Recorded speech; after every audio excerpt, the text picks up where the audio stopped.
Welcome to the Tech Egg. Don't get scrambled. Enjoy the video. In this video, I will explain how to play Fortnite on iOS. While the game isn't directly available through the App Store, you can still jump into the action using cloud gaming services. We'll explore the simple steps to get started, ensuring you can enjoy Battle Royale, Creative, and Save the World modes right from your iPhone or iPad. Get ready to build, battle, and have a blast with your friends, no matter where you are. The primary way to play Fortnite on your iOS device is through cloud gaming platforms.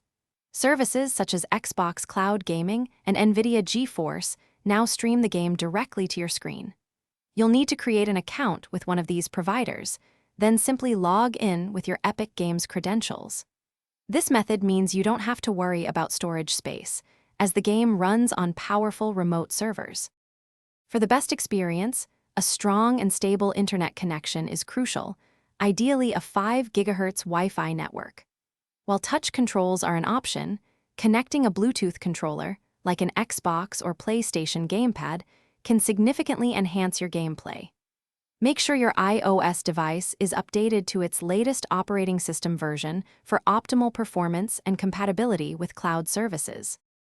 To maximize your Fortnite fun, try to close unnecessary background applications on your iOS device to free up resources. Spend some time in creative mode to practice your building and editing, which can give you a significant edge in Battle Royale. Don't forget to explore the wide variety of game modes available and participate in limited-time events for unique challenges and rewards. Thanks for watching. Consider subscribing if I helped unscramble your problems.